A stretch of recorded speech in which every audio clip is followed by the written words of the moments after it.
కొద్దిసేపు వాక్యం జ్ఞానించుకుందాం. పరమందు ఆసీనమైన మా కన్న తండ్రి కొందరు ఈ కష్టకాలంలో తండ్రి మమ్మల్ని అందరినీ కూడా మీ రెక్కల చాటును భద్రపరిచి మీ ప్రేమ మా పట్ల చూపిస్తూ మీ కృప మా అందరి మీద వచ్చి తండ్రి మమ్మల్ని అందరినీ కూడా మీ సజీవమైన రెక్కల కింద కాచి కాపాడే విధానాన్ని బట్టి కొందరు. అంతేకాకుండా మిగిలిన ఈ చిన్న జీవితంలో మేము ఏ రకంగా బ్రతకాలి, వాటికి అవసరమైన కొన్ని మాటలు మీ గ్రంథంలో ఇచ్చి మేము నేర్చుకునే విధంగా ఈ సమయాన్ని సిద్ధపరిచి మాకు ఇచ్చినందుకు మరొకసారి మీ కొనాలు తెలియజేస్తూ మీ కుమారుడైన పరిశుద్ధాత్మ దేవుడి సహాయాన్ని మెండుగా మా అందరికీ వచ్చామని ముందున్న సమయాన్ని మీకే అప్పగిస్తూ మహిమ ఘనత ప్రభావం మీరే ఆరోపించుకుని అందిస్తూ క్రీస్తు వారి పేరు ఈ ప్రార్థన మీకు సమర్పిస్తున్నాను తండ్రి. ప్రియమైన దేవుడి పిల్లలు, మరి ఇప్పటి వరకు మరి సహోదరులు దైవజనులు మరి మంచి మాటలు అందరితో పంచుకున్నారు.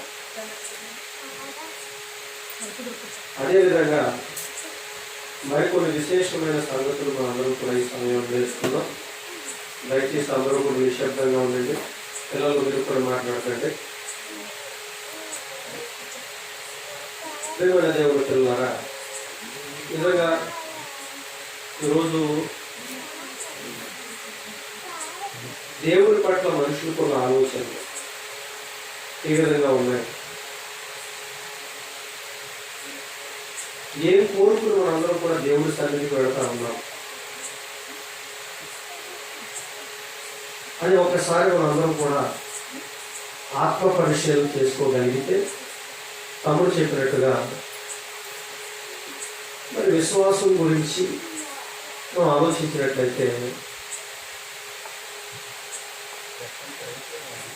నిజంగా ఈ రోజున భక్తులను చెప్పుకునే వాళ్ళందరూ, మేము విశ్వాసులు అని చెప్పుకునే వాళ్ళందరూ కూడా దేవుని పట్ల ఏ రకమైన విశ్వాసాన్ని కలిగి ఉన్నారు. నిజంగా తమ్ముడు చెప్పినట్టుగా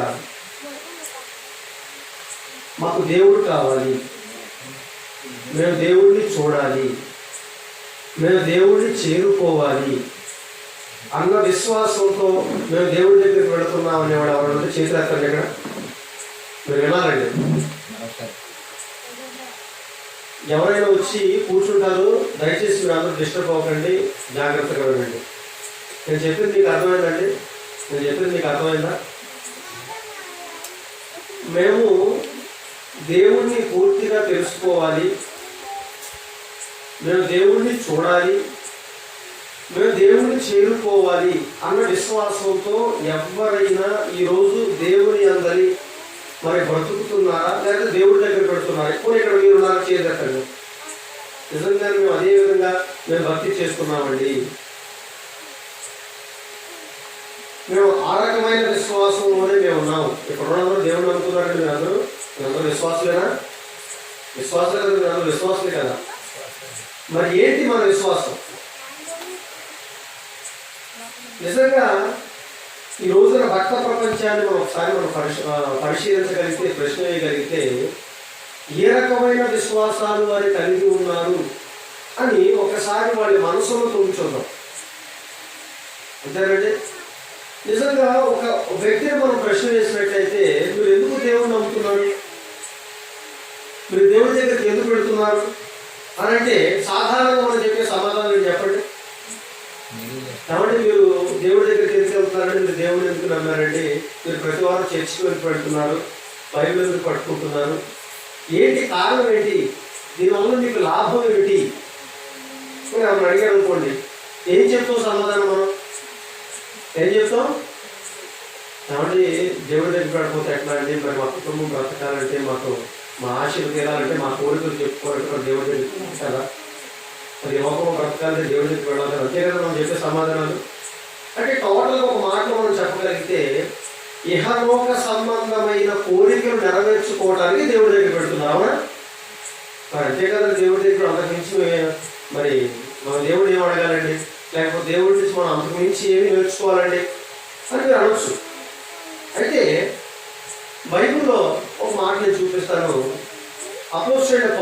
పరిశుద్ధాత్మ ప్రేరణతో కొరింథీ సంఘానికి రాస్తున్న మొదటి ఉత్తరంలో ఒక చక్కటి మాట మనందరి కోసం పొందుపరచండి, జాగ్రత్తగా ఆలోచించండి.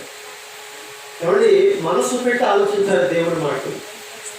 ఎందుకు మనసు పెట్టి ఆలోచించాలో ముందు ముందు మీకే అర్థమవుతుంది. జాగ్రత్తగా ఆలోచించండి, చాలా మంచి సంగతులు మీరు నేర్చుకుంటారు ఎక్కువగా. ఏమండి, అపోస్తలుడైన పౌలు గారు కొరింథీ సంఘానికి రాస్తున్న మొదటి పత్రిక లేదా మొదటి ఉత్తరం 15వ అధ్యాయము 19వ వచనంలో ఒక చక్కటి మాట అక్కడ చెబుతున్నాడు. ఆ మాటలో ఉన్న ఆంతర్యం, ఆ మాట వెనకాల ఉన్న దేవుని మనసు ఏంటో మీరు అర్థం చేసుకోండి. ఏమండి, మీరు చెప్తున్నట్టు చూడండి. ఈ జీవిత కాలము మట్టుకే అన్నాడు. ఆగండి, విడదీ చదవాలండి వాక్యాన్ని, విడదీద్దాం మనం. ఈ జీవిత కాలము మట్టుకే అంటే ఈ జీవితం కాదు ఇంకో జీవితం ఏమన్నాడా? బాగా ఆలోచించండి మీరు. దేవుడు ఏమంటాడు ఇక్కడ? కాబట్టి బైబిల్లో ఒక పన్ను పోవడానికి కూడా వీలేదండి.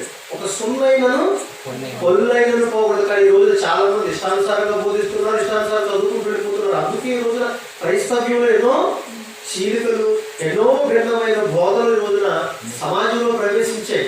కానీ చాలా తప్పండి, చాలా తప్పండి. దేవుని మాటలు ఎప్పుడు మనం ఉపయోగించకూడదు. చాలా జాగ్రత్తగా ఆలోచించాలి. ఎందుకంటే బైబిల్లో వ్రాయించబడిన ప్రతి పదం, ప్రతి వాక్యం కూడా ఎంతో మంది భక్తుల జీవిత చరిత్రను పడంగా పెడితే, ఎంతో మంది తమ జీవితాలను దారపోసి తమ రక్తాన్ని చిందిస్తే ఈ మాట మన చేతికి వచ్చేది. గుర్తుపెట్టుకోలేకపోకూడదు. బైబిల్ చదివేటప్పుడు జాగ్రత్తగా చదవాలి.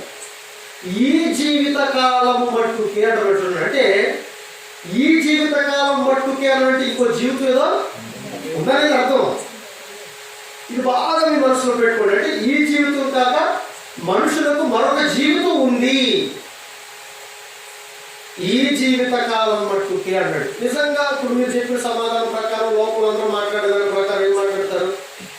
యెహోవా సంబంధమైన లేకపోతే ఈ భూమి మీద ఏమి సంపాదించాలి, ఏమి అడగాలి, ఏమి మన కోరికలు నెరవేర్చుకోవాలన్న ప్రశ్నలోనే కదా దేవుడి దగ్గరికి వెళ్ళేదంటే ఈ జీవిత కాలం గురించి ఆలోచిస్తారు అందరూ కూడా. ఇక్కడ కూర్చున్న మనం కూడా నిస్సందేహంగా.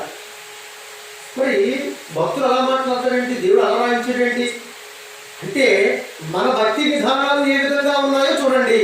దేవుడు ఎటువంటి భక్తిని అవలంబించమంటున్నాడో మీరు జాగ్రత్తగా ఆలోచించండి. ఈ జీవిత కాలము మట్టుకే మనము ప్రభువునందుడే, క్రీస్తునందు మనల్ని రక్షించాడు. చూడండి, రక్తం ఇచ్చి మనల్ని కొనుక్కున్నాడే మహానుభావుడు. తన రక్తంలో పరిశుద్ధపరిచే మనందరినీ కూడా మనం క్రైస్తవులుగా పిలువబడుతున్నామంటే క్రీస్తు వల్ల, దేవుడి దయ వల్ల. మీరు ఈ జీవిత కాలం మట్టుకే క్రీస్తునందు నిరీక్షిస్తే, వచ్చిన పదం నిరీక్షణ. ఇలా చెప్పాడు కదా, నిరీక్షణ అంటే ఏంటన్నాడు? ఎదురు చూపు. మీ ఎదురు చూపు దేని వైపు ఉంది? మీ ఎదురు చూపు దేని వైపు ఉంది? దేవుడు ఇచ్చే వాటి మీద ఉంది, అంతేనా? మన ఎదురు చూపు ఎలా ఉందంటే దేవుడు ఇచ్చే వాటిపైన మన ఎదురు చూపు ఉంది, మన నిరీక్షణ ఉంది. దేవుడా ఏంటి ప్రభావ, మా కుటుంబంలో సమస్యలు ఉన్నాయి, మరి మా అబ్బాయిని చూస్తే మా పిల్లలు చూస్తే ఉద్యోగాలు రావటం లేదు, మా పిల్లలు చూస్తే పిల్లలు పుట్టడం లేదు, లేకపోతే మాకు డబ్బులు ఉండటం లేదు, అప్పులు తీరటం లేదు, ఎన్నో సమస్యలతో సతమతం అయిపోతున్నాం అని మాట్లాడేవారు. అయ్యారు మరి మాకు ఇంట్లో బాగోలేదండి, లేకపోతే మా ఇంట్లో ఇలా సమస్యలు ఉండే, ప్రార్థన చేయండి అనేవాళ్ళే. కానీ ఈ జీవితకాలం మట్టుకే ఆలోచించేవాళ్ళు, కానీ ఈ జీవితకాలంలో ఏదో ప్రభువు నుంచి తీసుకోవాలని ఎదురు చూసేవాళ్ళు, నిరీక్షించేవాళ్ళే. కానీ ఈ జీవితం కాక మరొక జీవితం గురించి, మరొక దాని గురించి నిరీక్షించేవాళ్ళేది, ఆలోచించేవాళ్ళేది అలా లేరు. కనుకనే ప్రభు మన కోసం ఈ మాట గ్రంథంలో నిక్షిప్తం చేశాడు. చదవండి, మరోసారి బాగా అర్థమవుతుంది. ఈ జీవిత కాలం మట్టుకే మనము క్రీస్తునందు నిరీక్షించిన వారైతే, నిజంగా మీరు ఈ జీవిత కాలంలోనే మీరు ప్రభువుని నమ్ముకుంటే, ఆయన కోసం ఎదురు చూస్తే, ఏమన్నాడు? ఇదిగో చూడండి, మనం ప్రభువుని నమ్మాము. ప్రభువు నమ్మిన వాళ్ళు చాలా మంది ఉన్నారు. ఉన్నారా లేదా? ఇప్పుడు ఉన్నారా? మన భారతదేశంలో మనతో పాటు హైందవ సోదరులు బ్రతుకుతున్నారు, ముస్లిం సోదరులు బ్రతుకుతున్నారు, ఏమండి సిక్ సోదరులు బ్రతుకుతున్నారు. భిన్నమైన విశ్వాసాలతో బ్రతుకుతున్న వాళ్ళ మధ్య మనం బ్రతుకుతున్నాం. అవునా కదా? అవును. అయితే ఇప్పుడు ఏం చెప్తున్నాడు అంటే, నిజంగా నువ్వే కనుక ఈ లోకంలో ఏదో కావాలని, ఈ లోకంలో బ్రతకటానికి, ఈ లోకంలో ఏదో సంపాదించడానికి మనకు మీరు మనుషులందరికంటే, అంటే ప్రభువు నమ్మని వారందరికంటే ఏమన్నాడు? అబ్బా మీరు పవిత్రమూర్తులు అన్నాడా? ఏమన్నాడు? దౌర్భాగ్యం. ఏంటంటే ఎంత కఠినమైన మాట మాట్లాడుతున్నాడు. నేను మాట్లాడకూడదు, మీరు దౌర్భాగ్యం అనుకోండి. మీరు నమ్మకేమవుతారు మీరు? ఏమండి ప్రేరు చెప్పమని పిలిస్తే దౌర్భాగ్యం అంటారు మమ్మల్ని, అంతే కదండి. ఎవరైనా అంటే పరుషమైన పదజాలను ఉపయోగిస్తే మీరు నన్ను ఎలా చూస్తాడు? ఏంట్రా బాబు తిడుతున్నాడు, వాక్యం చెప్పమని పిలిస్తే తిడుతున్నాడు అని మీరు నన్ను అనొచ్చు. కానీ ఇక్కడ మాట్లాడేది ఎవరు? గట్టిగానండి. ఎవరు మాట్లాడుతున్నారు అంటే నేను కదండి. మీరు నా మీద కోపం పెంచుకోకండి. ఇప్పుడు మన దౌర్భాగ్యం అన్నాడు ఎవరు? దేవుడు మన దౌర్భాగ్యం అంటాడు. ఎందుకు దౌర్భాగ్యం అంటున్నాడు? వచ్చినందుకే, ప్రభు దగ్గరికి వచ్చినందుకే. రాముడి గురించి ఎవరు మాట్లాడుతున్నారా? అందరికంటే వాళ్ళు యాక్సెప్ట్, వాళ్ళు పక్కన పెట్టేసేయండి. అంటే మన గురించి మాట్లాడుతున్నారు. మీరే కనుక ఇటువంటి భక్తి విధానాలు ఉంటే మీరు ఎవరన్నాడు? ఎవరు ఇలాంటి దౌర్భాగ్యమైన భక్తి మనకు అవసరం అంటారు. ఎంతకాలం ఇటువంటి దౌర్భాగ్యమైన భక్తిలో మనం ఉండిపోవాలి? బయటకు రావద్దా? చెప్పండి, మీరు బయటకు రావద్దా? మనం ఇటువంటి దౌర్భాగ్యమైన భక్తి జీవితం నుంచి ఎప్పుడు మంచి విధానంలోకి మనం వస్తాం? ఎప్పుడే దేవుడి పిల్లలు ఒకసారి ఆలోచించండి. కాబట్టి నిజంగా ఈ లోకంలో ఏదో ఉందని, ఈ లోకంలో ఏదో సంపాదించాలని వాటి కోసం మనం ప్రయాసపడుతున్నాం. కానీ దేవుడు అండి నిజంగా డాక్యుమెంటెడ్గా, అంటే వ్రాతపూర్వకంగా వెలకట్టలేని సంపద మన చేతులు పెట్టాడు బైబిల్గా. దీంతో ఏమి మనం వెలకట్టలేము. మీరు ఎలా చెప్తారండి? మాకు ఆధారం చూపించమంటారా? చూడండి, సామెతలు 8వ అధ్యాయం మాట చెప్పాడు చూడండి. ఏమన్నా చూడండి, వాక్యం అంటే క్రైస్తవులకు చాలా చాలా చాలా చాలా చులకనగా ఉందండి. నిజం చెప్తున్నానండి. బయట వాళ్ళకి అదే విధంగా ఉంది. దేవుడి మాట అంటే ఏమనుకుంటున్నారు మీరు? దేవుడి మాట అంటే అది వెలగట్టలేని సంపదల సంగతి ఎంతమందికి తెలుసు చెప్పండి? అతికి అంటున్నాడు చూడండి. సామెతల గ్రంథము 8వ అధ్యాయంలో 10వ వచనం చక్కటి మాట్లాడుతున్నాడు చూడండి. ప్రేమ దేవుడి ఏమంటాడు? ఏమంటే వెండికి ఆశపడొద్దు. ఏమంటే వెండి కోసమే కదండి దేవుడి దగ్గరికి వెళ్ళేది. ఆయన ఏంటండి వెండి కోసం ఆశపడతాడు? భిన్నంగా ఉంది కదండి. మనం ఏదనుకుంటున్నాం దానికి ఉల్టా ఉంది బైబిల్ అంతా కూడా. ఆలోచించండి ప్రేమ దేవుడు. ఎందుకు ఇలా అయిపోయింది చెప్తాను నేను. ఎందుకు ఈ విధమైన ధోరణులు ప్రవేశించాయి? ఎందుకు ఇలా అయిపోతున్నాము? ఎందుకు మన జీవితాలు నాశనం అయిపోతున్నాయి? ఏమంటే భక్తులు రోజు రోజుకి పెరిగిపోతున్నారు. ఈరోజు టీవీలో మాట్లాడుకుంటున్నారు. నిన్న మన రక్షణ టీవీలో డిబేట్ జరిగింది. అధికారికంగా క్రైస్తవుల శాతం ఎంత అయ్యారంటే ఒక 2%, 5%, 10% చెప్తున్నారు అధికారికంగా. కానీ అనధికారికంగా క్రైస్తవుల శాతం ఏమంటే హైందవ దేశాలంట్లో కూడా చొచ్చుకుపోతుందట, ముందు పడిపోతుందట. భయపడుతున్నారు సెంట్రల్ గవర్నమెంట్. అమ్మో క్రైస్తవులు ఎలా పెరిగిపోతున్నారు, విశ్వాసులు ఎలా పెరిగిపోతున్నారు. కానీ ఎక్కడ నెమ్మది పెరిగిపోతుంది, నెమ్మది రావాలి కదా. క్రైస్తవ్యం విస్తరించకపోతే నెమ్మది రావాలి, శాంతి రావాలి, సమాధానం రావాలి. మరి అదేమి లోకం నెమ్మదిగా ఉండాలి. నెమ్మది ఎవరు నెమ్మదిగా బ్రతుకుతున్నారా? లేదే. నెమ్మది ఎక్కడుంది? ఎక్కడ లేదు. మనుషులు నెమ్మది లేదు. మనుషుల ప్రవర్తన ఉన్న ప్రకృతిలో కూడా నెమ్మది లేదు. అంటే మన భక్తి విధానం కరెక్ట్గా ఉన్నాయంటారా? లేవండి, లేవు. ఒకసారి ఆలోచించండి. అందుకే చెబుతున్నాడు, వేటి మీద మనస్సు పెట్టాలో, వేటిని నేర్చుకోవాలో, ఏమి విలువైనవో, ఏమి మాన్యమైనవో అవి వదిలిపెట్టేశారు. అందుకే దేవుడు ఏం చెప్తున్నటువంటి నిజంగా తన మనస్సును తన పిల్లలతో ఏమని చెప్పుకుంటాడు? తన మనసులో ఆలోచనలు తన పిల్లలు చెప్పుకోనుకున్నాడు దేవుడు. తన సంకల్పాన్ని, తన ఆలోచనలన్నీ కూడా తన ఉనికిని లోకానికి ఏ విధంగా తెలియచేయాలి. నా ఉనికి నా పిల్లలు తెలుసుకోవాలి, నా మనసులో నా పిల్లలు తెలుసుకోవాలి. వాళ్ళకి ఏం కావాలని అర్థం కావడం లేదు. ఎప్పుడు తెలుసుకుంటారు? ఎవరి డాక్యుమెంటెడ్ వాయించిన ఈ ఆస్తిని వాళ్ళకి ఇచ్చిన ఎందుకు వాక్యాన్ని వాడు పరిశీలించడం లేదు? వాక్యాన్ని వాడు ఎందుకు చదవటం లేదు? వాక్యాన్ని వాడు ఎందుకు నేర్చుకోవటం లేదు? దేవుడు అడుగుతున్నాడండి. అందుకే నీకు అర్థం కావాలి, నాకు అర్థం కావాలనే దేవుడు ఎటువంటి మాటలు రాయిస్తున్నాడు ఆలోచించండి పిల్లలు. ఏమంటున్నాడు? వెండికి ఆశపడొద్దు, వెండికి ఆశపడొద్దు. మరి దేనికి ఆశపడాలి ప్రభు అంటే నా ఉపదేశాన్ని అంగీకరించు. అంటే వెండి కంటే ఉపదేశం గొప్పదా? ఆలోచించండి ప్రియులారా. ఎవరు? వెండికి ఆశపడొద్దు, నా ఉపదేశాన్ని ఆలకించండి.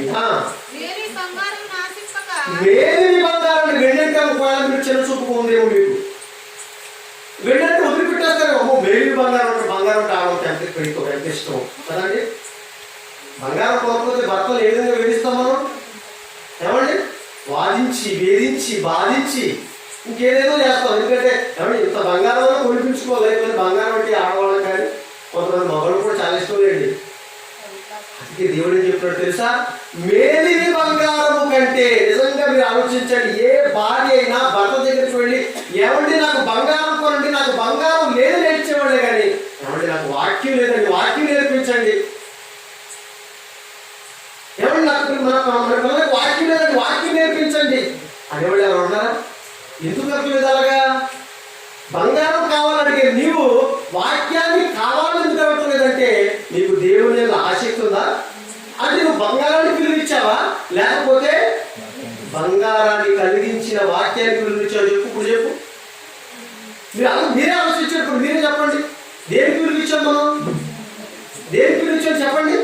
ఖచ్చితంగా 100% బంగారానికే పిలువిచ్చాం. కానీ బంగారాన్ని ఈ లోకాన్ని కలిగించిన దేవుని వాక్యానికి ఎక్కడ మనం నిలిచాం? మరి ఎక్కడ బాగుంటాం? మన బ్రతుకులు ఎక్కడ బాగుంటాయి చెప్పండి ప్రియులు.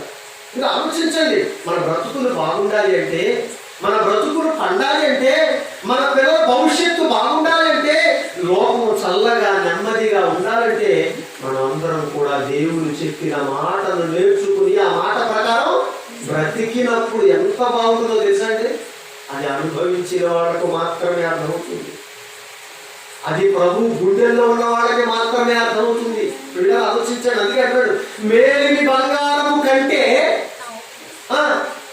మేలిమి బంగారము ఆశింపక, మేలిమి బంగారాన్ని ఆశింపక ఏమన్నాడు?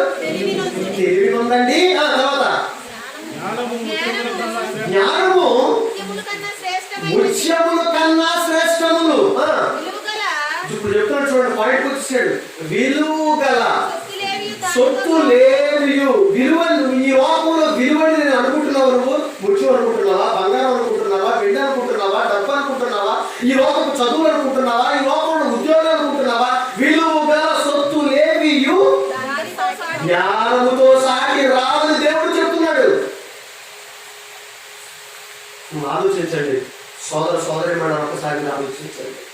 విలువ గల సొత్తు లేవియు దాంతో సాగి రాదయ్యా, దాంతో సాగరం ఏమనుకుంటున్నావు నువ్వు అని దేవుడు అడుగుతున్నాడు. ప్రేమ దేవుడు.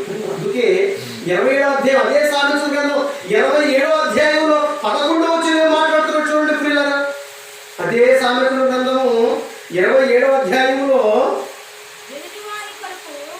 11వ వచనం ఏమంటాడు? నా కుమారుడా, నా కుమారుడు అంటే ఓన్లీ మగవాళ్ళకి అనుకునేవాడు మీరు కాబట్టి ఇది ట్రాన్స్లేట్లో పడింది. నా కుమారుడు అంటే ఆడపిల్లలు అందరినీ కూడా, మగపిల్లలు ఆడపిల్లలు అందరినీ కూడా, దేవుడికి అందరూ కూడా సమానమే కదండి. మనకి భేదం, ఆడపిల్లలు మగపిల్లలు భేదం అంటే మనకి, ఎందుకంటే మన దౌర్భాగ్యం కదా దేవుడు అన్నట్టుగా. మనవాడు నలుగురు కనుక్కుంటున్నాడు, నన్ను నొక్కలే అంటలేదు. ఏమండి ఆయన అందరూ సమానమే. అందుకే కొంతమంది తండ్రులు ఆడపిల్లలు ఏమని పిలుస్తుంది? అరే రానా నాన్న అంటే ఆడపిల్లలు కూడా ఎరా నాన్న ఇట్రా అని పిలుస్తారు. నా కుమారుడు నా కొడక ఇట్రా అని పిలుస్తారు. అవునా? పిలుస్తాడు, ఎందుకంటే ప్రేమది. అలాగే దేవుడు కూడా అందరినీ ఉద్దేశించి నా కుమారుడా, నా కుమారుడా ఏం సంపాదించమన్నాడు? దేవుడు ఏం సంపాదించమన్నాడు? జ్ఞానాన్ని సంపాదించాడు. నువ్వు దేవుడు ఏం సంపాదించమంటాడు? డబ్బులు కాదు సంపాదించేది, వెండిని కాదు సంపాదించేది, మేలిమి బంగారాన్ని కాదు. ఇలా 24 క్యారెక్టరా ఆ బంగారాన్ని కాదు నువ్వు సంపాదించేది. మరి ఏంటి, ఏ క్యారెక్టర్ మనం సంపాదించాలి అంటే నా కుమారుడా, దేవుడు అడుగుతున్నాడు మనల్ని. రాత్రి మనం అడుగుతున్నాడండి.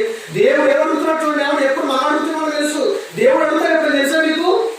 ఎప్పుడు దేవుడు దగ్గర మనం అడుగుతునే, దేవుడా నీకు ఏం కావాలి? ఎప్పుడైనా మనం అడిగామంటే దేవుడా నీకు ఏం కావాలి?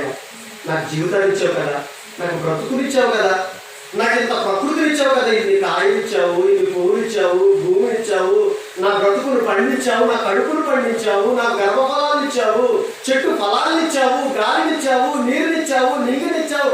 అబ్బబ్బబ్బ పుట్టిన గాలి నుంచి ఇస్తూనే ఉన్నావు. పుట్టగానే నా తల్లిదండ్రుల నుంచి నాకు పాలు రప్పించావు. నేను ఎక్కడ వదిలిపెట్టావయ్యా నువ్వు? వదిలిపెట్టలేదు కదా. మరి నీ చేసినట్లు నీకు ఏం కావాలి తండ్రి ఎప్పుడు అడిగేవాడి? అది మన భక్తి. మరి నీ పిల్లల్ని ఎలా అడుగుతారు చెప్పు? ఈ పిల్లలు మీరు కన్నారు, రెక్కలు ముక్కలు చేసి వాళ్ళ కోసం కష్టపడతారు, మొత్తం దాని కోసం వాళ్ళకి పెడతారు. మరి ఇటువంటి మనస్తత్వం నువ్వు కలిగి ఉంటే ఆ తండ్రి పట్ల మరి నీ పిల్లలు నా మాట అడుగుతారా? అడగరండి. తిరిగి వచ్చేస్తుంది. నువ్వేం చేస్తావో అది తిప్పుకుంటే వెళ్ళిపోతావు రోజు. అయినా ఆలోచించాం మనం. ఎందుకంటే మనం చెప్పాడు కదా, సర్టిఫికెట్స్ మనకు బిరుదించాడు. ఏ సంఘంలో పెట్టడం వల్లే? దౌర్భాగ్యుల సంఘంలో పెట్టాడు దేవుడు. కుమారుడా, జ్ఞానాన్ని సంపాదించి నా హృదయాన్ని సంతోషపెట్టవు అని అడుగుతున్నటువంటి దేవుడు. నా హృదయాన్ని సంతోషపెట్టవా అంటే దేవుడికి ఏం సంతోషం? నువ్వు జ్ఞానాన్ని నేర్చుకుంటానికి సంతోషం, నువ్వు వాక్యాన్ని నేర్చుకుంటానికి సంతోషం. ఎందుకు జ్ఞానం నేర్చుకుంటానికి సంతోషం తెలుసా? ఎప్పుడైతే నువ్వు జ్ఞానాన్ని నేర్చుకుంటావో, ఎప్పుడైతే వాక్యంలో లోతులు నీకు తెలిసాయో, అప్పుడు దేవుడు మనసు కూడా నీకు బాగా అర్థమవుతుంది. అప్పుడే మనసులో ఏముందో, మనం ఏది కోరుకోవాలో, ఏ రకంగా బ్రతకాలో అప్పుడు నీకు బాగా అర్థమవుతుంది. అప్పుడు దేవుడి ఇష్టానుసారంగా ఎలా బ్రతకాలో, ఆయన మనసులో ఏమనుకుంటున్నాడో మనకు అర్థమవుతుంది. అంతే కదండి. అందుకే దేవుడు కోరుకునే కోరిక తెలుసు, నా కుమారుడు జ్ఞానాన్ని సంపాదించయ్యా, జ్ఞానాన్ని సంపాదించు, నన్ను సంపాదించు, లోకాన్ని కలిగి నన్ను సంపాదించు. నీకేం పొద్దు ఆ తండ్రిగా నేనుండగా నీకు ఇంకేం కావాలి దేవుడు అడుగుతున్నాడు. మనం చేస్తున్నాం, తండ్రిని పక్కన పెట్టాం, గడిని పక్కన పెట్టాం, చిన్న చిన్న ఆట కోసం ఎదుర్కొని ముందుకు వెళ్ళిపోతున్నాం. అంతే మనం. ఇప్పుడే దేవుడు పిల్లలు ఆలోచించండి. ఇంకో చక్కటి మాట అదే గ్రంథంలో 4వ అధ్యాయం 4వ వచనంలో ఇంకో మాట ఏం మాట్లాడుతున్నాడు చూడండి పిల్లరా. ఎంత చక్కటి మాట్లాడి మన కోసం దేవుడు నేను బైబిల్ గ్రంథంలో చెప్తం చేశాడు చూడండి. సామెతల గ్రంథం 4వ అధ్యాయం 4వ వచనంలో కూడా ఇంకో మాట ఏం మాట్లాడుతున్నాడు చూడండి. ఆయన నాకు బోధించుచు నాతో ఇట్లా అన్నాడు. మీతో కూడా అంటున్నాడు రాత్రి, మీతో కూడా అదే మాట్లాడుతున్నాడు దేవుడు. అందుకే ఈ మాట నా ద్వారా దేవుడు పలికిస్తున్న మాట ఏంటో తెలుసా? నా కుమారుడా, అదే దేవుడు బోధిస్తున్నాడు. బోధించి నాతో ఇట్లా అన్నాడు. ఏమన్నాడు? నీ హృదయమును నీ హృదయమును నీ హృదయమును నీ హృదయమును పట్టుదలతో పట్టుదలతో నా మాటలను పట్టుకోనని మన దేవుడు అడుగుతున్నాడు. ఏం పట్టుకోమంటాడు? పట్టుదలతో. అందుకే చేసేది గారండి, మీ ఎవరికి తెలుసా? ఏమంటే బైబుల్ పట్టుకుని తిరగటం కాదు, బైబుల్ పట్టుకుని తిరగటం కాదు, వారానికి రోజు పట్టుకుని తిరగటం కాదు, విలువలు పెట్టడం కాదు. బైబుల్ మీద పట్టున్నవాడు మాత్రమే నిజ క్రైస్తవుడు. అందుకే ఆయన వచ్చింది. ఆయన ఏం మాట్లాడినా వాక్య ప్రకారం మాట్లాడతాడు. ఆలోచించండి పిల్లల దేవుడి పిల్లల. ఏమంటాడు తెలుసా? నీ హృదయము పట్టుదలతో వాక్యాన్ని పట్టుకొని. మరి దేని ఎందుకు పట్టుదల నీకుంది? భర్త మీద గొడవటంలో, పంతం పట్టడంలో నీకు పట్టుదల ఉంది. భార్య మీద గొడవ పట్టడంలో, భార్యని వేధించడంలో నీకు పట్టుదల ఉంది. చూడండి, భార్య భర్త గొడవ చదువుకోండి, భార్య తగ్గదు, భర్త తగ్గడు. మా పట్టుదల, మహా పట్టుదల. ఎంత పట్టుదల అంటే మామూలు పట్టుదల కాదు. అలాగే పిల్లలకి తల్లిదండ్రులు డిస్కషన్ వచ్చేటప్పుడు మామూలు పట్టుదల కాదు. అంతే కదండి. లోక సంబంధమైన ఏ విషయంలో చాలా పట్టుదలతో మనం ఉంటాం. అలాగే సమాజంలో కానీ సంఘంలో కానీ చిన్న చిన్న ఏదన్నా విభేదం వచ్చిన ఎంత పట్టుదల తెలిసాడు ఒక పట్ల ఒకరికి. అబ్బా, దేని కోసం పట్టుదల మనకు. సంఘంలో కూడా పట్టుదలలే, దేవుడి దగ్గర కూడా పట్టుదలలే, కానీ వాటి కోసం కాదే నీ పట్టుదల ఉండేది. అందుకేనయ్యా మన బ్రతుకులు ఇలా మారిపోతున్నాయి. అందుకే మనం ఏమి సమాజానికి నేర్పించగలుగుతున్నాం, ఏమి సమాజానికి మాదిరికరంగా ఉండగలుగుతున్నాం. మీకు పట్టుదల ఉండవలసింది, పట్టుండవలసింది లోక సంబంధమైన విషయాలతో కాదు. లోక సంబంధమైన విషయాలతో మీరు ముందుకు వెళ్ళిపోవడానికి మీకు ఆ విషయాలు పట్టుదల ఉంటాయి కాదు. ఆ మాటలు పట్టుకోవటంలో నీకు పట్టుదల, ఆ పౌరుషం ఏదో, ఆ పట్టుదల ఏదో నా మీద పెట్టయ్యా అంటున్నాడు దేవుడు. దేవుడి మీద లేదండి. నేను ఏ విధంగా వాక్యాన్ని నేర్చుకోవాలి, నేను ఏ విధంగా దేవుడిని సంపాదించాలి, ఆ దేవుడిని సంతోషపెట్టాలి, భక్తి జీవితాన్ని ఏమంటే ముందుకు విజయవంతంగా నేను తీసుకురావాలి. పట్టుదల ఎవరి ముందు చెప్పండి? ఏ విషయంలో మనిషి పట్టుదల ఉంటుందని కదండి, ఒక్క దేవుడి విషయంలో మాత్రం మనిషికి ఎందుకోనండి మరి తెలియదండి. దేవుడు అంటే అంత చిన్న చూపైపోయింది. ఏమండి, దేవుడు వాక్యం అంటే అంత చిన్న చూపైపోయింది. ప్రేమ దేవుడి పిల్లలు ఒక్కసారి మీరు ఆలోచించండి, ఒక్కసారి మీరు ఆలోచించండి. అందుకేనండి ఈ మాటలు మన కోసం ఇచ్చి భక్తిని లోకానికి ప్రవేశపెట్టి దేవుడికి మనకి మధ్య ఈ భక్తిని ప్రేమని ఆయుధాన్ని ప్రవేశపెట్టి మనుషులందరినీ కూడా తన దగ్గరకు చేర్చుకోవాలనుకున్నట్టు మనందరికీ జన్మనిచ్చి జీవితాన్నిచ్చి ఎందుకోసం ఈ జీవితాన్ని ఇచ్చాడు తెలియపరచాలని ఆతృత పడుతున్నాడు కన్న తండ్రి. ఆరాట పడుతున్నాడు ఆయన ఆవేదన, ఆయన బాధ ఎవరికి తెలుసు చెప్పండి? ఎవరికి తెలుసు చెప్పండి? కీర్తనలో ఒక మాట చూడండి, ఆయన మనస్సు ఏ విధంగా ఉందో, ఆయన ఏ విధంగా ఆలోచిస్తున్నాడు చూడండి. కీర్తనలో 11వ అధ్యాయం ఉంటే ఒకసారి చూడండి ప్రియమైన దేవుని పిల్లల 4వ వచనంలో ఒక చక్కటి మాట నిజంగా దావీదు గారు ఎంత చక్కగా విశ్లేషిస్తున్నాడు చూడండి.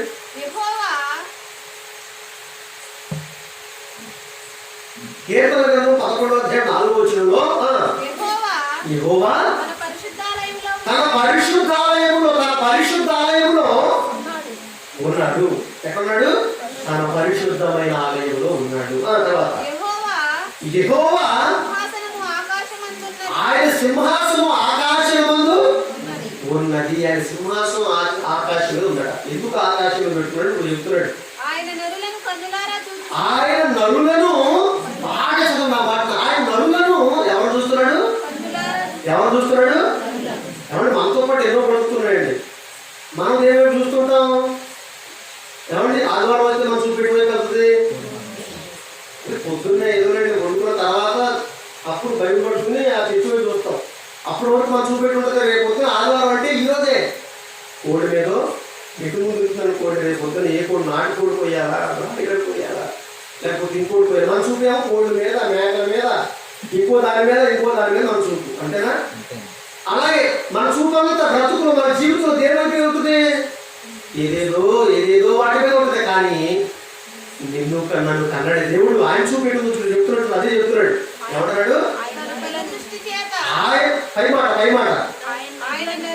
ఆయన నరులను కన్నులారా. అది కావాలి నాకు. ఆ డెప్త్ మీకు అర్థం కావాలి కదా. అరే నేను కన్నులారా చూడాలనిపిస్తున్నా అంటాం. పిల్లలు ఎప్పుడంటాం మనం? నేను కంటారా చూడాలనిపిస్తున్నాను, తృప్తి నాకు కన్ను తీరతం లేదా అంటాం మన పిల్లలు చూసి. అంటే నా పిల్లలు చూస్తుంటే అలా చూడాలనిపిస్తూనే ఉంటుందని చదివడం చూస్తే ఎక్కువ ప్రేమ. పిల్లల మీద నీకున్న ప్రేమ కడుపారా తినాలనిపిస్తుందండి మంచి ఆహారం దొరికితే. ఎందుకంటే దాని మీద మనకు ఆసక్తి. అలాగే దేవుడికి మన పట్ల ఉన్న ఆసక్తి కానీ మన ప్రేమ, మన మీద ఉన్న ప్రేమ చూపించినటువంటి కన్నులారా చూస్తున్నాడు. ఎందుకంటే పాపం ఏమన్నా ఆయన మాత్రం కన్నులారా మనం చూస్తున్నాడు. మనం మాత్రం ఎలా చూస్తున్నామా? ఆయన ఇచ్చే ఉంటుంది చూడండి. వాటి కోసం అయితే కన్నులు ఆడకుండా చూస్తాం మనం. కానీ ఆయన మాత్రం మనల్ని కన్నులారా చూస్తున్నాడు. తర్వాత ఎవరు చూడండి, తన కన్ను దృష్టి చేత ఆయన మనల్ని పరిశీలిస్తున్నాడట. ఎందుకు? ఏమండి ఆయన మనల్ని పరిశీలిస్తున్నాడు. తన కన్ను దృష్టి చేత నరులందరినీ పరిశీలిస్తున్నాడు. కన్నులారా మనం చూస్తున్నాడు. 84 లక్షల జీవరాశుల్లో దేని వైపు చూడలేదు. మనకంటే పెద్ద జంతువులు ఉన్నాయి. మనకి అది పులినప్పుడు ఆశ్చర్యం మనం చూడాలి. ఫోన్లో కనపడిన పులం కనపడిన ఫోన్లో వాట్సాప్లో ఏదో చూడాలి మనం. సింహం కనపడిన దాన్ని చూడాలి, ఏడు కనపడిన దాన్ని చూడాలి, కొత్త జీవం వస్తే దాన్ని చూడాలి, కొత్త జంతువులు వస్తే దాని వైపు కన్నులారా చూడాలి. కానీ దేవుడు చూస్తున్నాడు. వాటి ఏమి వద్దడానికి, అవి ఏమి వద్దడానికి పక్షులొద్దు, పువ్వులొద్దు, కాయలొద్దు, జంతువులొద్దు. కానీ ఆయనకి ఎవరు కావాలి? నువ్వు కావాలి, నేను కావాలి. కాబట్టి ఆయన ప్రేమ ఏంటంటే ఒక్కసారి ఆలోచించాలి. మనసు ఏంటంటే ఎవరు తెలిసిందండి? ఎవరు చెప్తున్నాడు అలాంటి మాటలు చెప్పండి పోయి? కన్నులారా మనం చూసుకుంటున్నాడు. ఆయన కన్ను దృష్టి మనం పరిశీలిస్తున్నాడు. ఎందుకు పరిశీలిస్తున్నాడు తెలుసా? నేను తనకు తల్లిగా కూడా నిలబెట్టానే, తనకు జీవితాన్ని ఇచ్చానే, బ్రతుకునిచ్చానే. ఏం చేస్తున్నాడు? నా కోసం ఆలోచిస్తున్నాడా? పరిశుద్ధమైన జీవితంలో పరిశుద్ధమైన అవయవాలు కలిగిన ఈ అవయవాలతో ఎలాంటి పనులు చేస్తున్నాడు, ఎలాంటి జీవితాన్ని గడుపుతున్నాడు. ఏమంటే ఒక్కసారి మనుషులు చూస్తే మనకే అసహ్యం యావగిపోతుంది కదండి. భర్త పట్ల భార్యకి, భార్య పట్ల భర్తకి, భార్య భర్తలో పిల్లల పట్ల వాళ్ళ కానివ్వండి, మానవ బంధాల పట్ల ఏంటంటే వీడు ఎలా మారిపోయాడు, ఏంటంటే ఇది ఎలా మారిపోయింది. ఏమంటే మనకేంత యావగింపు, మనకేంత అసహ్యం ఉంటే మరి కన్నా ఆయనకి దేనికోసం ఈ బ్రతికించాడు, బ్రతికిచ్చాడు, ఏమి సంకల్పించి జీవితానికి మనం ప్రసాదించాడు, అవన్నీ మరిచిపోయి ఈ అవయవాలు దేనికి వాడుతున్నామండి. నోరు చక్కడండి. ఈ నోరుతో స్వచ్ఛమైన అచ్చమైన దేవుని మాటలు, మంచి మాటలు పలకమని దేవుడు నోరిస్తే, కాబట్టి మన పేటల్లో నోరు తెలిస్తే ఈ నోటితో ఎలాంటి మాటలు వస్తాయి మీకు తెలుసండి. కూర్చున్నారంటే ఇక్కడ మీరు వాక్యం చెప్పమంటే నోరు పెడమే కనపడి, మనకి వాక్యం చెప్పమంటే, దేవుడి మాట చెప్పమంటే ఏదే విషయంలో కనపడి పురుషు స్టాప్ కామాకూడదండి. కాంప్లెక్స్ సెంటెన్స్ వచ్చేస్తాయి లోపల నుంచి బయట, అంటే పెద్ద పెద్ద సెంటెన్సెస్. దేవుడి గురించి మాట్లాడడం అంటే గొంతు లేవదు, దెబ్బలాడమంటే గొంతు వేస్తుంది, సినిమాల గురించి మాట్లాడమంటే, సీరియల్స్ గురించి మాట్లాడమంటే గొంతు వేస్తుంది. మరి ఎలా మాట్లాడతారు? సైగలు చేసి, ఇప్పుడు నేను మాట్లాడుతున్నాను బయట ముందు అలా మాట్లాడతారు, హావభావాలతో మాట్లాడతారు. పరిశీలిస్తున్నాడండి. ఎవరు చూడలేదని మనం అనుకుంటున్నాం, అంటే మన బ్రతుకులు ఎవరు చూడలేదని మనం అనుకుంటున్నాం. మనం ఎవరు చూడట్లేదు, మన ఇష్టానుసారంగా బ్రతికితే కొనసాగ చెల్లుబాటు అయిపోతుంది అనుకుంటున్నాం. కానీ తప్పది. జీవితాన్నిచ్చి, బ్రతుకునిచ్చి, 60-70 సంవత్సరాల ఆయుష్కాలాన్నిచ్చి ఇవన్నీ నీకు ఇచ్చింది నీ ఇష్టానుసారంగా బ్రతకటానికి కాదు, నీ ఇష్ట ప్రకారంగా నువ్వు బ్రతకటానికి కాదు. చూస్తున్నాడు, లెక్క కడతాడు, లెక్క చెబుతాడు, తర్వాత మన తొక్క తీయటం కాయ గుర్తుపెట్టుకోండి. ఒకవైపు చూస్తున్నాం, లెక్క ఉంటుంది, తొక్క తీయటం కూడా ఆల్రెడీ తీస్తున్నాడు తొక్క. అయినా గ్రహించిన వాళ్ళు కోపాలు లెక్క నరులందరినీ దృష్టిస్తున్నాడు, పరిశీలిస్తున్నాడు. ఏమండి నిజంగా ఒక మాట గుర్తొస్తాడు. ఈ మాట మీరు తీకండి, తర్వాత చదువుకోండి. రోమపత్రికలో పౌలు గారు అంటాడు, 8వ అధ్యాయము 19, 21, 22 చదువుకుంటాడు. అక్కడ సృష్టి మిగుల ఆశతో దేనికోసం సృష్టి కూడా దేవుడు ఎలాగైతే చూస్తున్నాడో ఈ ప్రకృతిని చూశాడు. ఈ ప్రకృతి అంటే పంచిపోతాడు. నీరన్నాము, నేలన్నాము, నింగన్నాము, ఏమంటే అగ్గన్నాము, భూమి అన్నాం, 5 ఉన్నాయి కదా. ఈ పంచభూతాలు కాబట్టి మనం బ్రతకలేము. ఈ పంచభూతాలు కూడా మనం జాగ్రత్తగా చూస్తున్నాం. దేవుని పిల్లల ప్రత్యక్షత కొరకు. ఎక్కడ దేవుడు కుమార్తె? ఎవరిలో దేవుడి లక్షణాలు కనపడుతున్నాయి? ఎవరు బ్రతుకును చూస్తే దేవుడు ఉట్టిపడుతున్నాడు? ఎవరు దేవుడిని మహిమపరుస్తున్నారు? వాళ్ళ బ్రతుకుతో అని సృష్టి దేవుని పిల్లల ప్రత్యక్షత కొరకు ఏం చేస్తుంది? ఏది చూడాలి, ఎదురు చూస్తుంది. అది కూడా పరిశీలిస్తుంది. ఎందుకు? ఆ యజమాని దేవుడు కూడా ఏ పనిలో ఉన్నాడు? అదే పనిలో ఉన్నాడు. నరులందరినీ దృష్టిస్తున్నాడు, పరిశీలిస్తున్నాడు. ఏం చేస్తున్నా? ఎందుకో తెలుసా? మన పట్ల ఆయనకు ఒక సంకల్పం ఉంది, మన పట్ల ఆయనకు ఒక ఉద్దేశం ఉంది. మనకు తెలియదు, మనం ఏదైనా ముందుకెళ్ళిపోతాం బ్రతుకులు. కానీ మన పట్ల దేవుడికి ఒక సంకల్పం ఉంది, మన పట్ల దేవుడికి ఒక ఉద్దేశం ఉంది. భూమి మీద పుట్టిన ప్రతి మనిషి జీవితం వెనకాల దేవుడికి ఒక ఆలోచన మనసానికి ఎంతమందికి చేస్తాం? బాబోయ్, ఏంటి నా జీవితం వెనకాల దేవుడికి ఒక ఉద్దేశం ఉంది. అవునండి, అవును. మనం అనుకుంటాం ఏదో అంకనగూడెం పక్కన తొక్కాకుడు అనే గ్రామం నాది, నన్నెవరు చూస్తాడు, నన్నెవరు పట్టించుకుంటారు, నేను ఫలానా చిన్న కుటుంబంలో పుట్టాను, లేకపోతే పేద కుటుంబంలో పుట్టాను మనం అనుకుంటున్నాం. అని నేను ఎవరు చూస్తున్నాడు తెలుసా? అమ్మ బాబోయ్, లోకాలను కలిగించిన కన్న తండ్రి చూస్తున్నాడు నిన్ను కన్నదాయన. నీ జీవితానికి ఒక అర్థం, పరమార్థం ఉంది. ఎవరు చెబుతాడు చెప్పండి? ఎవరు చెప్తారు చెప్పండి? ప్రియమైన దేవుడి పిల్లలు ఒకసారి ఆలోచించండి. అందుకే మన పట్ల దేవుడు కూడా సంకల్పం మాట చూపిస్తాడు. చూడండి, యెషయా గ్రంథం 43వ అధ్యాయంలో చెప్తాడు. చూడండి, యెషయా గ్రంథము 43వ అధ్యాయము 7, 8, 9 వచనాలు ఏమని చెప్తున్నాడో మీరు ఆలోచిస్తే ప్రియమైన దేవుని పిల్లలారా, నా మహిమ నిమిత్తము నేను సృష్టించిన వారిని అని చూడండి. ఇప్పుడు ఎందుకు సృష్టించాడు మనల్ని? తల్లి గర్భం మనందరూ ఎందుకు నిలబెట్టాలని చెప్తున్నాడు? అన్న మహిమ నిమిత్తము, పరలోకములో కన్న తండ్రి మహిమ పరుచు నిమిత్తము పుట్టాడు. ఆయన కార్యక్రమాలు నీవు ప్రత్యక్షం గావించుకోవాలని దేవుడు నీకు జీవితాన్ని ఇస్తే నువ్వు దేనిలో ఆడితేరావు? ఏ ప్రత్యక్షత నీలో కనపడుతుంది అంటే ఏవేవో కనపడుతుంది. మీకు తెలుసు కదండి. ఇప్పుడు నీకంటే నాకంటే మీరేం చేస్తారో నీకే బాగా తెలుసు, అవునా? నాకేం తెలుసు? రోజు ఒక్కొక్కరు చూస్తున్నారండి, చూసేవాళ్ళు కూడా తెలియదు మనం చేసే పనులు. చూసేటట్టు చేస్తారండి మన పనులు చూసేటట్టు చేస్తామా? ఎందుకు చెప్పండి? చూసేటట్టు చేయం. నేనంటే కొన్ని పనులు చూసేటట్టు చేయం, ఎందుకంటే ఎవరు చూడటం అనుకుంటారు. కానీ దేవుడు మనం చూస్తున్నాడు, ప్రకృతి కూడా ఇలా కళ్ళప్పకి చూస్తుంది. మనం 70 mm స్క్రీన్లో మన విన్యాసాలన్నీ, మన శ్రేష్టాలన్నీ దేవుడు చూస్తూ ఏమన్నాడు? లెక్క రాస్తున్నాడు. చెప్పాడు లెక్క ఎందుకు రాస్తున్నాడు? ఎందుకు రాస్తున్నాడు? ఇక్కడ తొక్క తీస్తాడు, అక్కడైతే ఇక తొక్క తీయడం లేదండి. ఇక పూర్తిగా ఇక ప్రియమైన దేవుడి పిల్లలు ఆలోచించాడు. నా మహిమ నిమిత్తము నేను సృజించాను. తర్వాత అన్నాడు, నా నామము పెట్టబడిన వారిని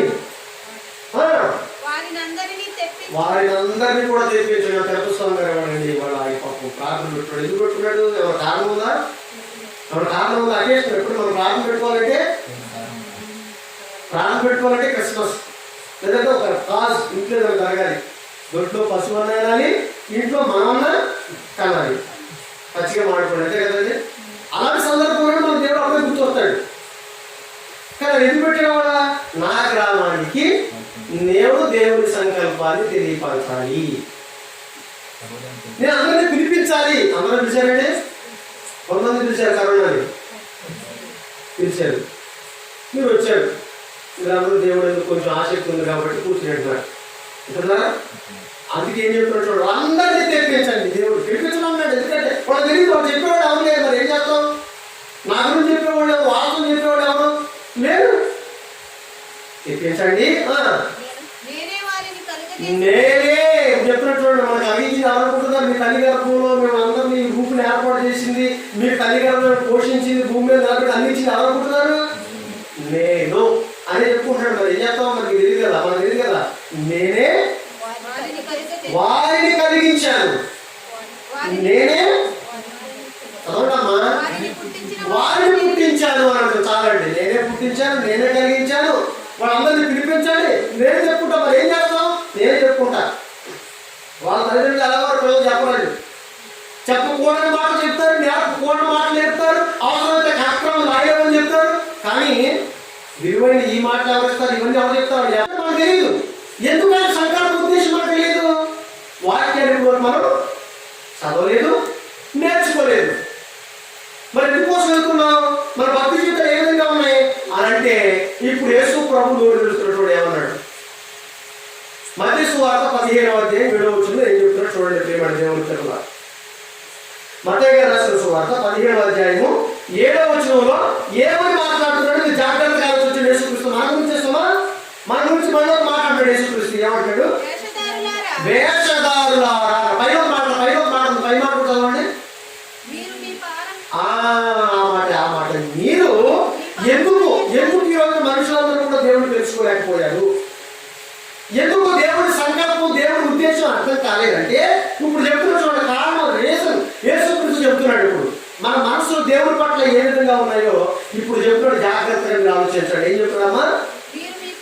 మీరు మీ పారంపర్య ఆచారాలు అంటే తాతల నుంచి ముత్తాతల నుంచి మన పెద్దల నుంచి కొన్ని ఆచారాలు వస్తున్నాయి. ఏంటి ఆచారాలు అంటే, ఇదిగో భక్తి అంటే ఈ విధంగా చేయాలి, లేకపోతే దేవుడు ఏ విధంగా ఆరాధించాలి, చచ్చిపోతే ఎలా కార్యక్రమం చేయాలి, పెళ్ళైతే ఎలా కార్యక్రమం చేయాలి, ఇంకోటి అన్నప్రాసన ఈ విధంగా కార్యక్రమం కొన్ని ఆచారాలు ఏర్పాటు చేసుకున్నారు. మీరు అవునా? ఏర్పాటు చేసుకుంటారు. మీరు మీ పారంపర్య ఆచారాలను చూడండి. చెప్తున్నట్టు ఆచారాలన్నా అంటే వాక్యాలన్నా వదిలిపెడతారు, కానీ ఆచారం మాత్రం వదిలిపెట్టండి. మనము అమ్మో ఎలాగా అలా చేస్తే ఊళ్ళో ఎవరుకుంటారు? కాబట్టి వాళ్ళందరూ చేస్తున్నారు, నేను వేరేలా చేస్తే వాళ్ళు ఏమనుకుంటారు? అమ్మో ఆయన పెడతాడు, పక్కన ఏమనుకుంటారు? ఇదే కదా మనకి. కానీ దేవుడు ఏం మాట్లాడుతున్నాడంటే, మీరు మీ పారంపర్య ఆచారాల నిమిత్తము దేవుని వాక్యాలు ఏం చేస్తారు? నిరంతరం అంటే అర్థం లేకుండా చేశారండి. మనం చేసే పనుల వలన దేవుని వాక్యం ఏమైపోతుంది? అర్థం లేకుండా మారిపోతుంది. మనం చేసే ఆచారాల వలన, మనం చేసే మనుషుల ముఖ స్థుతి వలన, దేవుడి పట్ల మనకు కలిగిన ఆలోచన వల్ల ఏమవుతుంది? దేవుని వాక్యం అర్థం లేకుండా పోతుంది. అంటే దేవుని వాక్యం అర్థం లేకుండా పోతే మన బ్రతుకు అర్థం ఉందా? బ్రతుకు అర్థం చెప్పేది దేవుని వాక్యం. ఆ దేవుని వాక్యం అర్థం లేకుండా పోతే ఆలోచించేయండి మీరు. తర్వాత కింద ఉన్నప్పుడు చెప్తారు చూడండి, వేషధారులారా. ఇంకో సర్టిఫికేట్ వచ్చింది మనకి. ఫస్ట్ సర్టిఫికేట్ ఏమిచ్చాడు పౌలు గారు? దౌర్భాగ్యులు. ఇప్పుడు ఏమన్నాడు? వేషధారు అంటే ఆపరాని వేషాలు అంటారు అప్పుడప్పుడు. పాపం చేత మనకి ఆ మాట అంటే నీ ఆశలు అర్థవా? మామూలుగా అయితే వేషాలు, అప్పుడప్పుడు వేస్తారు కదా వేషాలు, డ్రామా వేసుకుంటారు, వేషాలు వేసుకుంటారు, తిరుగుతుంటారు. అది ఇప్పుడు ఎవరు మనం క్రీస్తుని నమ్ముకుని బైబిల్ పట్టుకుని నెత్తి మీద చేసుకుని ఒక గంట మంచి వినయంగా చర్చలో కూర్చొని ఏమంటాడు దేవుడు? వేషధారులారా. అయ్యి బాబు ఏంటండి మాటలు, ఇదేంటండి బాబు ఇలాంటి మాటలు మేము అలాంటి మాటలే ఉంటాయి. అందరికి వర్తించండి, వాక్య ప్రకారం ఈ మాట వర్తించం. వాక్య ప్రకారము దేవుని మనస్సు ఎరగని వాళ్ళకి మాటలు. వేషధారులు అంటే మీరు ముసుగు ధరించుకున్నారంటే, క్రైస్తవులుగా విశ్వాసులుగా మీరు ముసుగు ధరించుకున్నారంటే, వేషం వేసుకుని వచ్చారంటే. వేషం కాదు నాకు కావాల్సింది, వేషధారులారా. ఈ ప్రజలు, ఈ వేషధారులైన ఈ ప్రజలు, ఈ మనుషులందరూ తమ పెదవులతో చర్చలోకి వెళ్ళారంటే టాప్ వేసిపోతారండి. స్తుతి ఆరాధన, పాటలు, గెంతులు, అరుపులు మామూలు ఉంటాయండి. అమ్మ బాబు ఎంత చక్కగా ఆరాధిస్తున్నారండి. ప్రార్థనకి వెళ్తే అసలు ఆ ప్రార్థనలు లేవు, ఆ స్తుతి ఆరాధన లేదు, ఎప్పుడు వాక్యం వాక్యం వాక్యం వాక్యం. మరి పైగా ఈ రివర్స్ అన్నమాట. మీ ఆచారం ఏమో మీరు రేపు నిలిపోతే టాప్ వేసిపోతాయి. అలా ఇప్పుడు చూడండి మరి ఇక్కడ ఏమంటాడు అసలు? వేషధారులారా, ఈ ప్రజలు తమ పెదవులతో నన్నగా ఏమంటారు? పెదవులతో కనపరచకుండా దేవుడు నీకు ఏం కావాలి? మన పెదవులతో కాకపోతే మాటతో కాకపోతే ఏం తీసుకోవాలి నీకు అని ఉంటుంది మనకి, అంతే కదండి. అంటే పెదవులతో కాదు, మాటతో కాదు. మరి ఎలా కనపరచాలి దేవుణ్ణి? బంగారం ఇచ్చా, వెండిచ్చా, బియ్యమిచ్చా, కానుకిచ్చా, దేవుడిచ్చి. మరి తను ఏం చెప్పాడు? నాకు వెండి వద్దు, బంగారం వద్దు, ఇంకోటి వద్దు, చెత్త వద్దు, చెదారం వద్దు అన్నాడు. అంటే అది కాదు, పక్కన పెట్టేద్దాం. మరి ఏం కావాలి ప్రభు నీకు? పెదవులొద్దు, మాట్లాడతాను, అంతకు మించి మీరు ఏమో కదా ప్రభు అంటారు. మీరు ఇప్పుడు చెప్తున్నారు చూడండి. కానీ వారి హృదయము నాకు దూరముగా ఉన్నది అని చూడండి. పెదవులతో కనపరుస్తున్నారు, నోటి మాటతో నా దగ్గరకు వస్తున్నారు. ఏమి దేనితో రావాలి? దానితో రావట్లేదు. అది ఎప్పుడు కదా నా కుమారుడా, మీకుండే జ్ఞానాన్ని నింపుకుని మీ హృదయంలో నన్ను ఉంచుకుని నా దగ్గరకు రండి అయ్యా చాలు. ఒక ప్రాపర్ వేలో, ఒక మంచి మార్గంలో మీరు నడవండి, నన్ను కొలవండి అని దేవుడు చెప్తుంటే, మన నోటి మాటతోనే పెదవుతోనే మన జీవితాన్ని అంతా వ్యర్థమైన ఆరాధనతో ముందుకు వెళ్ళిపోతున్నాం. అందుకే దేవుడు మనసు ఏంటో మనకు అర్థం కాలేదు, భక్తి ఏంటో మనకు అర్థం కాలేదు. ఎప్పటికీ మనిషి జన్మ పరమార్థం మనిషికి అర్థం కాలేదు, దేవుడి సంకల్పం అర్థం కాలేదు. కారణం ఏంటో తెలుసా? క్రైస్తవులకి వాక్యం పట్ల ఆసక్తి లేదు. వాక్యం పట్ల ఆసక్తి లేదంటే దేవుడి పట్ల అసలే లేదు. పాయింట్కి వస్తే తోటి మాట ఉంది, పెదవులు మాత్రం ఉన్నాయి. పైకి దేవుడిని చెప్తున్నాం, కానీ లోపల ఎవరున్నారు? లోపం ఉంది, లోక సంబంధమైన కార్యక్రమాలు. అవునా కదా చెప్పండి. మిమ్మల్ని గూర్చి యెషయా ప్రవచించినది సరి అంటాడు. ఎవరు ప్రవచించారు? ఎవరు ప్రవచించాడు? తెలుసా? ఎక్కడో తెలుసా? తర్వాత యెషయా 29 వచ్చి ఉంటుందంటే, మానవులు ప్రవేశపెట్టిన పద్ధతులు మీరు నా ఎందుకు చూపించిన భయభక్తులు చూశాను. భయభక్తులు అక్కడ ప్రభు సెలవిస్తున్న మాట్లాడుతున్నారు. అక్కడ ప్రభు ఎలా సెలవిస్తున్నాడు, ఏమని సెలవిస్తున్నాడు అంటే, మీరు నా ఎలా చూపిస్తున్న భయభక్తులు చూసారా? అది ఎక్కడి నుంచి తెచ్చుకున్నారు? మీరు ఎక్కడ నేర్చుకున్నారు? మనుషుల పద్ధతుల నుంచి నేర్చుకున్నారు. నేను చెప్పిన మాట ప్రకారం మీరు చేస్తున్నారా? ఇవాళ చూడండి, బైబిల్లో నేను ఎన్ని చేస్తున్నాను క్రైస్తవులు. బైబిల్లో లేని కార్యక్రమాలు ఎన్ని చేస్తున్నారు? నేను చేసే కార్యక్రమం బైబిల్లో ఉందా? దేవుడు చేయమన్నాడని ఎవరైనా ఆలోచిస్తున్నారా? ఆలోచించకపోబట్టే ఈరోజు క్రైస్తవ్యం మొక్కల చింపు ఇస్తరైపోయింది. మొక్కలైపోయారు. యూనిటీ లేకపోయింది. ఈ రోజున సత్యం ఏంటో తెలియకుండా పోయింది, అపార్థమైపోయింది. అసలు దేవుడు ఎందుకు నమ్ముకోవాలి అర్థం లేకుండా పోయిందండి. అవసరాల కోసం, డబ్బు కోసం, ఈ లోకంలో శుభం కోసం దేవుడు దగ్గర పెడుతున్నారే కానీ మనస్సు నిండా దేవుడు పెట్టుకుని దేవుని ఏ విధంగా అర్థమైన ఆరాధన, వ్యర్థమైన ఆరాధన కాకుండా చక్కటి వేలు ఆలోచించాలని అనుకుంటున్నారు చెప్పండి. ప్రేమైన దేవుడితో వారు ఆలోచించండి. అవును, అన్ని వదిలిపెట్టి దేవుడా దేవుడా దేవుడు అంటే మాకేం వస్తుందని మీరు అనుకుంటున్నారా? ఏమొస్తుందని మీరు అనుకుంటున్నారా? అందుకే చివరిగా అపోస్తలుడైన పౌలు గారు ఏమని మాట్లాడుతున్నాడు? తిమోతి గారికి రాసిన మొదటి పత్రికలో ఎంత చక్కటి మాటలు చూపుతున్నాడు చూడండి. ప్రేమైన దేవుని పిల్లలారా, ఎవరి తిమోతి గారికి రాసిన మొదటి పత్రిక 4వ అధ్యాయము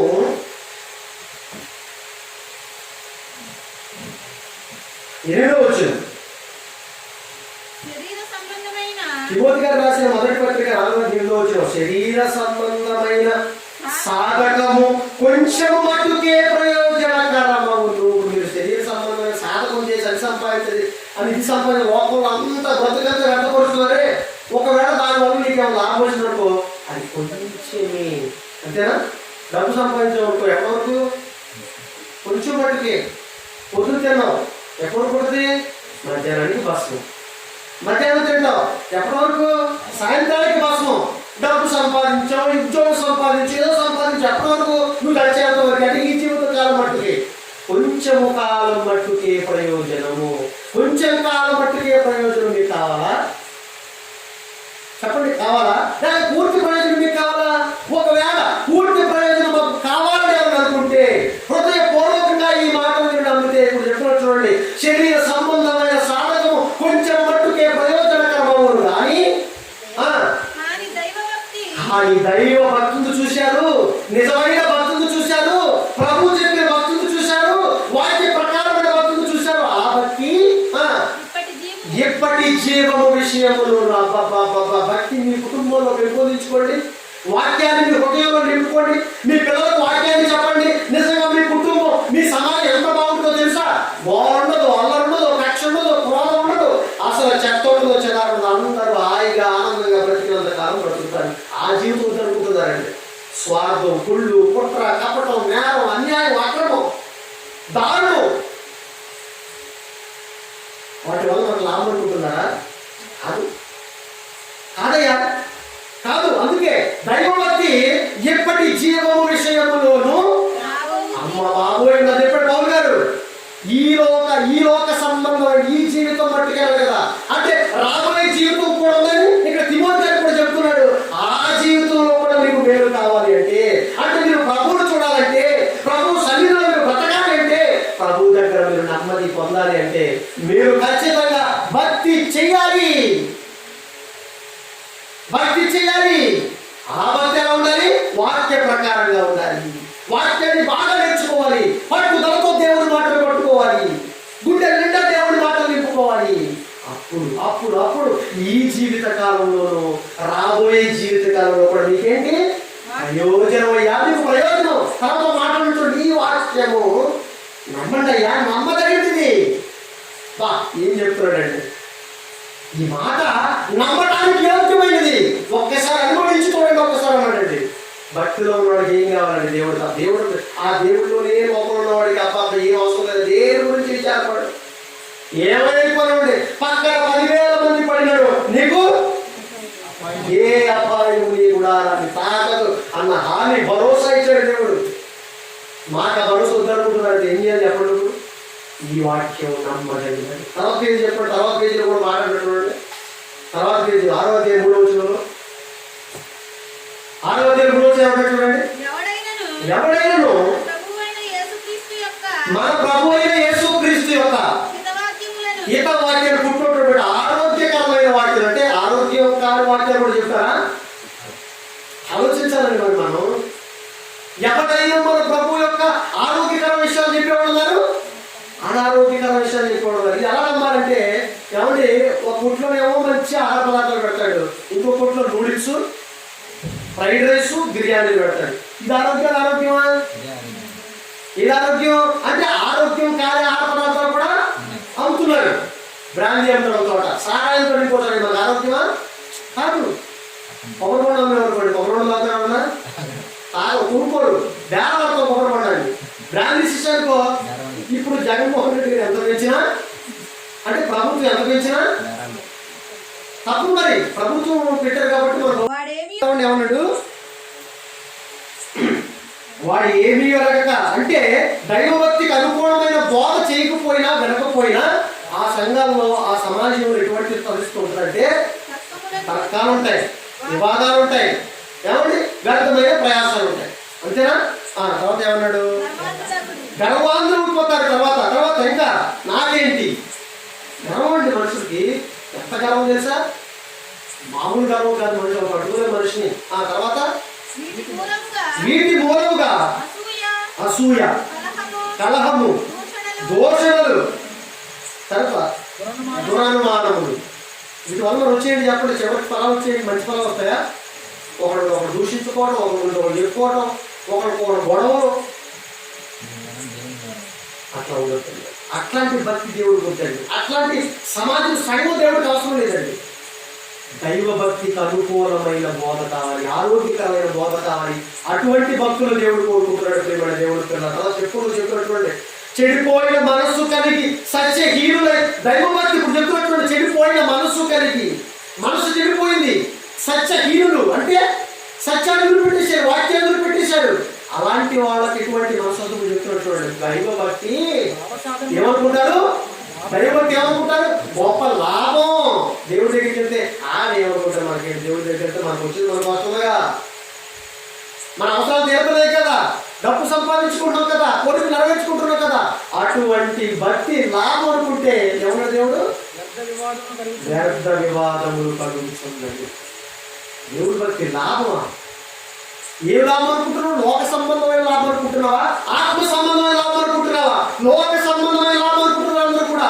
అటువంటి భక్తి నాకు అవసరం లేదని దేవుడు అనుకున్నాడండి. అటువంటి భక్తి నాకు అవసరం లేదు. ఆ తర్వాత ఏమన్నాడు? సంతుష్టి సహితమైన దైవ భక్తి గొప్ప లాభ సాధకమైనది. సంతుష్టి సహితమైన, సమ్ అంటే మంచి అని, అంటే మంచి భక్తి అంటే నిమిత్తం, అంటే దాన్ని ఏమంటారు? కంట్రోల్ భక్తి అంటే అది కావాలి, గొంతుకు కూడతారు కదా. అలాంటివి కాకుండా ఏది కావాలో అదే అడిగేవాళ్ళు, ఏది అవసరమో అది మాత్రమే అడిగేవాళ్ళు. ఎలాగో భూమి మీద మనకి ఏం అవసరం వాళ్ళకి తండ్రి తెలుసని తీసుకుని చెప్పాడు. దానికోసం అడగాల్సిన అవసరం లేదు. ఏది అడగాలో అది అడిగితే అలాంటి సంతుష్టి సహితమైన భక్తి మీకు ఎలా ఉంటుంది? నువ్వు చెప్పాడు కదా, ఈ లోక సంబంధంలోనూ ఆ లోక సంబంధంలోనూ గొప్ప లాభ సాధకమై ఉన్నది అన్నట్టు. అటువంటి భక్తిని ఈరోజు నిర్వీర్యం చేసేసాడు. అటువంటి భక్తిని వ్యాపారం చేశారండి. అటువంటి భక్తిని మనుషులకు ప్రయోజనకరమైనది, మనుషులకు మేలైనది, అటువంటి భక్తిని రోజున డబ్బుతో సంబంధం చేసేసారండి. ఈరోజు భక్తి ఏమి లేకుండా తెలుసండి? బ్రతకటం కోసం భయపడుతున్నారండి, కడుపు నింపుకోవడం కోసం భయపడుతున్నారండి, అధికారం చూపించడం కోసం భయపడుతున్నారండి. కాదండి, దానికోసం కాదండి ప్రభు బోధ వాక్యం ఉన్న దానికోసం కాదండి. అవసరమైతే మనం కరిగిపోతూ ఇంకో జీవితాన్ని వెలిగించాలి. అవసరమైతే మన బ్రతుకులను పరంగా పెడుతూ ఇంకో బ్రతుకుని వెలిగించాలి. అదండి భక్తి అంటే. అలాంటి సంతుష్ట సహితమైన భక్తి నువ్వు సాగిస్తే ఎక్కడ లాభము అక్కడ నీకు లాభం. ఇలాంటి మంచి సంగతులు మీరు తెలుసుకోవాలి. మీరు ఏం చేయాలప్పుడు? పట్టుదలతో వాక్యాన్ని నేర్చుకోవాలి, జ్ఞానాన్ని నేర్చుకోవాలి, ఆ జ్ఞానాన్ని బాగా పరిశీలించాలి. అట్టి స్థితిలో మీరు అందరూ ఉంటే దేవుడికి సంతోషం, గ్రామానికి సంతోషం, ఊరికి సంతోషం. కాబట్టి నేర్చుకోండి. ఇప్పటి నుంచి ఏదో మనసు పెట్టండి. తండ్రికి ఏం కావాలో అడగండి. తండ్రి దగ్గర మోకాలుని మంచి మనసుతో చెత్త చెదలు తీసేయండి. మనసు ఉన్న దేవుడి తండ్రికి వచ్చినప్పుడు ఏం చేయాలి? లోపల ఎన్నో చెత్త పెట్టుకుని రాకూడదండి. వ్యవసాయం చేస్తాడు రైతు, ఎలా పెడితే అలా పెట్టేస్తాడు విత్తనాలు. అందులో చెత్త, కలుపు, రాళ్ళు, చెత్త అంతే పక్కన పడేసి అప్పుడు బాగా దున్ని చదువు చేసి సాగు చేసి విత్తనాలు పెట్టి ఎరువేసి నీళ్ళు పెడతాడు. మరి నువ్వు దేవుడి సన్నిధికి వెళ్ళిపోయాడు ఎలా అంటే? మరి నీ హృదయం పండాలంటే, నీ బ్రతుకు పండాలంటే నీ హృదయమే పలక, నీ హృదయమే పొలం ఏ విధంగా ఉండాలి? సమస్తమైన చెత్తని, కల్మషాన్ని, ఎర్రవీగుతున్న దుష్టత్వాన్ని మాని అని అడుగుతుంది. లోపల నాటాలని శక్తి గల వాక్యం. నీ హృదయాన్ని మంచి పరిస్థితులు పెట్టుకుని దైవ సన్నిధిలో కూర్చోండి. వాక్యం వింటుతాడు. ఆ వాక్యం రేపొద్దున ఫలిస్తుంది, మంచి ఆత్మ ఫలాలు వస్తాయి. అట్టి స్థితిలో మీరు అందరూ ఉండాలని మనస్ఫూర్తిగా కోరుకుంటే ఈ మాట ముందుకున్నాను. కళ్ళు మూసుకొని ప్రార్థన చేసుకున్నాం. దయగలిగిన ప్రేమ కలిగిన తండ్రి, నిజంగా ఎన్నో మంచి సంగతులు మాకు తెలియపరిచారు. మామూలుగా ఈ మాటలు మాకు తెలియక, మీ జ్ఞానం మాకు అర్థం కాక తండ్రి, బైబిల్ అయితే పట్టుకుంటున్నావు కానీ మీ మాటలు ఎందుకు పట్టుదల లేక పట్టు లేక తండ్రి, అంటే మీ సంకల్పం మాకు అర్థం కాక మా జీవితాలను అర్థం చేసుకుంటున్నాం. కానీ ఇప్పటికైనా మా మనోనేత్రాలు వెలిగించుకున్న తండ్రి, మాలో, మా కుటుంబాల్లో, మా గ్రామాల్లో, మా సమాజంలో, మా సంఘాల్లో తండ్రి ఆరోగ్య సంబంధమైన బోధను, వాక్యాన్ని వెలుచుకుంటే తండ్రి ఈ జీవితంలోనూ రాబోయే జీవితంలో కూడా మంచి ప్రయోజనాన్ని పొందుకోగలమన్న గొప్ప వరాన్ని మాకు ప్రసాదించారు, వాగ్దానాన్ని మాకు ఇచ్చారు కన్న తండ్రి. మనుషుల వాగ్దానం లాంటి వాగ్దానం కాదు నీది. నీ మాటకు తిరుగులేదు, నీ మనస్సుకు తిరుగులేదు తండ్రి. అలాగే తండ్రి మీ పిల్లలుగా మేము కూడా ఒకే మనస్సు, ఒకే మాట మీద నిలబడి తండ్రి మీ అందు ఆసక్తి కలిగి మీ మీద మేము ఆధారపడితే, మీలో నిలకడైన విశ్వాసం కలిగి మా జీవితాన్ని కొనసాగిస్తే తండ్రి మాకు ఏది కొంచెం ఉండదని సంగతి మేము నేర్చుకుంటాం. అతి స్థితిని, అతి భాగ్యాన్ని ఈ కుటుంబానికి, ఈ గ్రామస్తులందరికీ, ఇక్కడ కూడి వచ్చిన ప్రతి బిడ్డకి ప్రార్థిస్తున్నాం కన్న తండ్రి. మీ మాటల మీద వారు మంచి పునాది వేసుకుని రాబోయే జీవితంలో మంచి ప్రయోజనాన్ని, ఈ జీవితంలో మంచి ప్రయోజనం పొందగలిగే స్థితి ధన్యత మాకేమో నడిపిస్తున్నాం. తుచ్చమైన ఈ జీవితాన్ని ముగించుకున్న తర్వాత మీ యొక్క నిత్య రాజ్యానికి చేరుకునే భాగ్యాన్ని మా అందరికీ దయచేయమని క్రీస్తు వారి పేరు ఈ ప్రార్థనలు సమర్పిస్తున్నాము తండ్రి. ఆమేన్.